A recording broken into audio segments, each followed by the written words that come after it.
Nidus Breachcast, the world's first identity management app made exclusively for identity experts and product owners, is available in the iOS App Store now. What's up, everybody? Welcome back to the Nidus Anarchy series. I'm your host, Adam, CIO and co-founder of Nidus. And right now, we're going to build the health app using all AI. This all stems from a podcast that was just recorded with Ian, where we're trying to say, like, he had an app that would take a picture of a piece of food, and then it would tell you how many calories and the nutrition facts of it. And I was like, this is literally just an API call to an LLM. I bet that's all it's doing. Turns out that worked better. So I'm going to go through and try to make a quick health app that's cross-platform. So it should work on web, iOS, Android. But the whole idea is going to be a web front end, and we're going to go to AWS and make Lambdas for all the calls into the AI LLMs for getting the information, retrieving it, and displaying it back to the user. So I have no idea what's going to happen, but here we go. So the health app, we're just going to call this thing the AI Health Helper. So the first thing I'm actually going to be doing is I'm going to tell the AI assistant that you are to create me a plan on how to create this app I want. Then I'm going to go through and create each part. The whole thing is you are an AI planning assistant. Your task is to create a detailed plan based on the user's request. Consider all aspects of the task, break it down into steps, and provide a comprehensive strategy for accomplishment. Your plan should be clear, actionable, and thorough. Here's the user's request. So design out all the elements for a cross-platform web app that will allow a user to snap a photo of something and then submit it with a prompt to Claude AI for a formatted response in JSON. Here's the elements that it should have. It should be cross-platform code and React Native for the UI. Should make the API calls to the API gateway in AWS using Lambda that performs all the functions. Should have native graphs where it makes sense that are visible and pleasing to the user. The main purpose of the app is to upload a photo of some food item and get back a list of nutrient facts and then display them to the user. Here's what I want returned in each photo uploaded. What it is, calorie content, fat content, cholesterol, protein, carbs, sugars, ingredient breakdown, nutrition facts, nutritional value score, A to E, a warning if I should not consume under any circumstances, and any warnings for people based on allergies, age, dietary preferences, etc. Come up with a list of things that should be important for this app. The website should be designed using modern UX UI design practices using jQuery, Twitter Bootstrap for clean design and responsive design. The very top of the app should show the grade clearly and prominently. The color of the letter should relate to how good it is, from A being green, E to being red. If not consumable, replace with a big warning symbol. The app should allow users to enter information about themselves to get more refined results like sex, age, weight, diets, medication, allergies, foods that they don't like, food goals. The app should make a web call to the API with the user's ID and photo. The Lambda being called should take in the user ID and look up the user's preferences in Dynamo and add them all to the user prompt generated in the end to send the AI system for results. The Lambda being called should take the user ID and look up the user preferences in Dynamo. The prompt with the image should be sent to the AI for results. The results from the AI should be formatted in specific JSON format response so that we can replace the call to any LLM and get back the same JSON formats. User signup should be just username and password encrypted that's stored in a database. The site should have day and night mode to change based on the time of day local to the user. The graphics on the page should change as well to match. Use SVG for all graphics. This way it should generate graphics to be used, but doing SVG so there's no actual images to be loaded, so keep it light and super simple because it can generate that. It can't really generate images that well like this. Make all web page renderings look and function like a modern responsive web application that works flawlessly with phones. When rendering all the nutrition info on the website and the screen, make it look like a nutrition label. The primary version is developed initially for the web. Along with the photo, allow optional submission of the text along with it. So let's say they upload a picture of a burrito.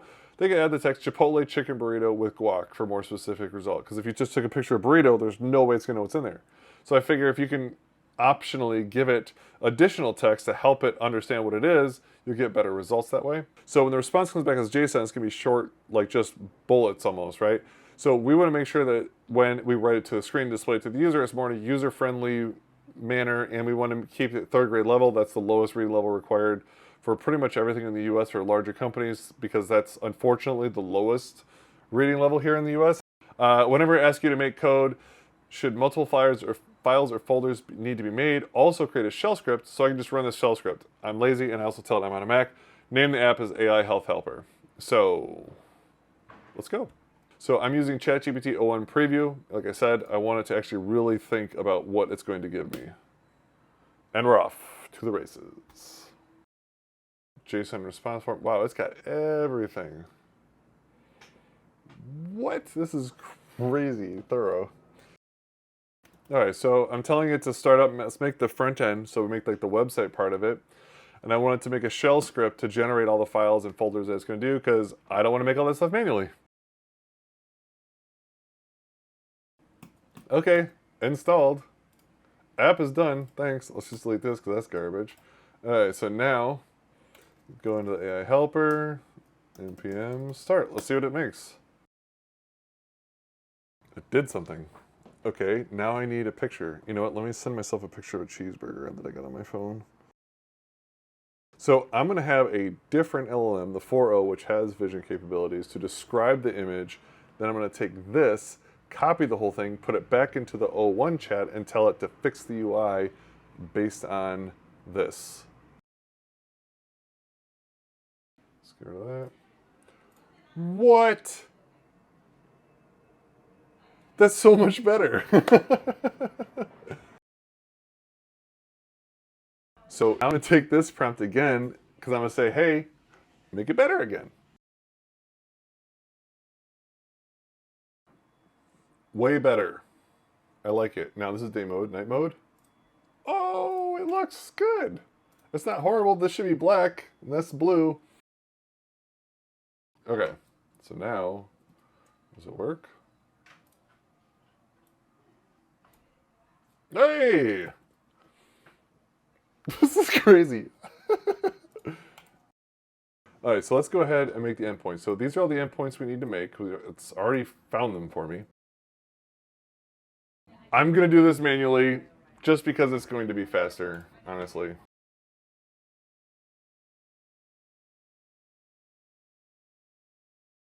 Let's just do purely the process function because that's the only one that's important. Because this is going to be the back and forth and trying to figure out what the hell is going on. FYI, from now on, just give me the full code and no explanations. How, for hearing me uhing everywhere, right, how do I post an image with a prompt for inference? I don't even know what the right thing is. Now I'm going to Claude. Like, sometimes it just gets stuck and it can't figure it out. So that's when I like to just go to a completely different LLM and get, because it's like talking to a whole new person. You just get a whole new way of thinking. Now we're talking, buddy.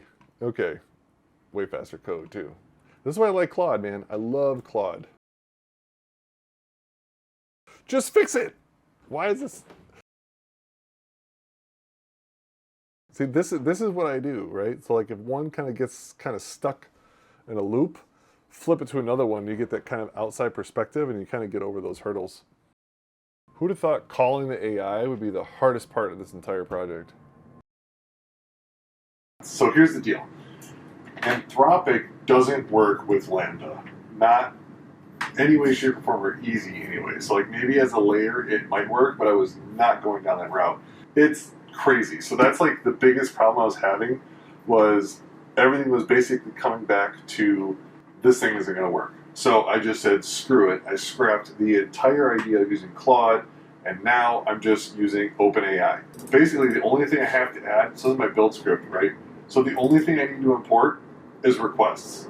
If you go to API settings, you have to add multi-part form data as a binary media type in the API gateway and then redeploy it. Otherwise, that data is not coming through properly, and it can't be grabbed from Lambda and interpreted and then re-encoded as base64 and uploaded to OpenAI. Okay, here we go. So we're going to upload a picture of a burger, analyze my meal, and we got the process. Here we go. So the content's coming back, as you can see, which is rad. Image features a burger, includes, let's see, sesame bun, blah, blah, blah. Doesn't have all that stuff in there. Right now the prompt is pretty minimal. It's just saying, what is this? Because really, that's the easy part. Getting everything else is obviously a much more difficult part. So now this thing is reading it, it's doing all this stuff.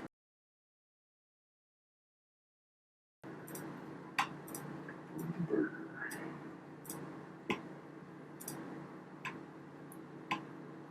super responsive. Oh! Oh!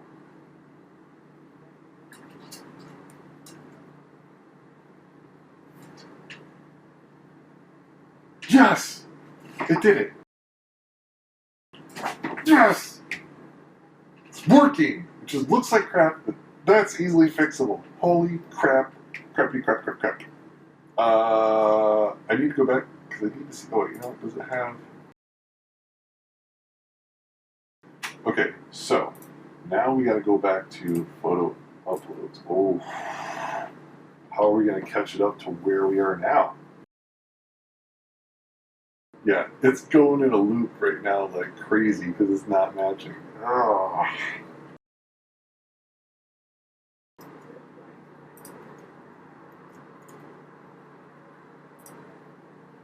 Ooh, nice. Much better.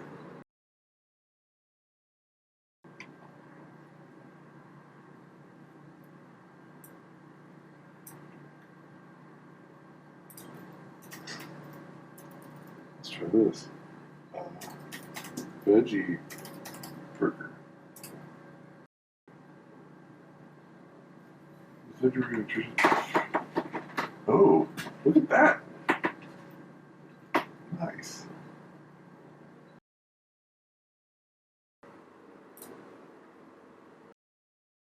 Bison burger. Yes, it's fine. It's fine. It works. Works.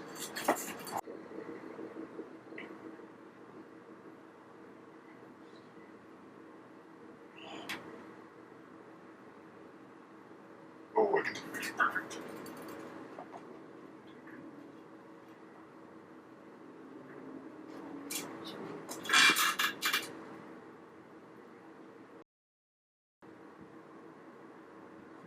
Oh, look at that. Do not consume. And then you say, this is a decorative plant in a pineapple-shaped pot. While it may be visually appealing, it is not edible, and no nutritional value is associated with it. Be sure not to consume this item. That's awesome. It works. It freaking works. Water. So I don't really have any food around me. I haven't eaten anything today except for that bite of donut during the podcast recording from hours ago. Water, great. This is awesome. Okay, let's do another one.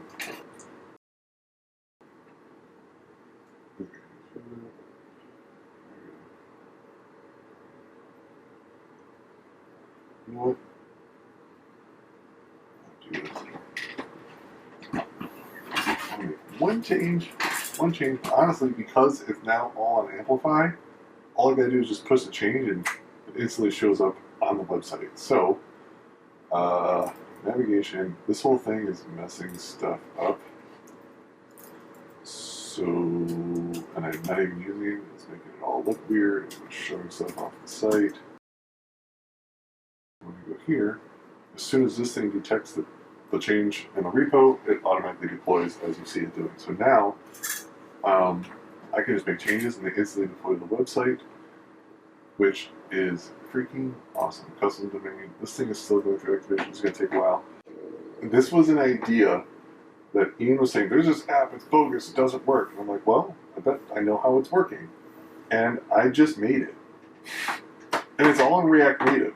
So now I can take this app and port it to iOS. I can port it to Android with very minimal configuration changes. This is crazy. I just put a little logo and boom, have an app. So once I get this thing going, I'm sure it's working right, I will release the source code and I'll post the link to the GitHub below here. It's deployed. Let me just check this app out. And yeah, we're just going to go revoke all those API keys because I don't want you to have them. But yeah, app works. This is amazing. Oh, I'm exhausted. I'm out. I don't even know how to do it. Later, guys.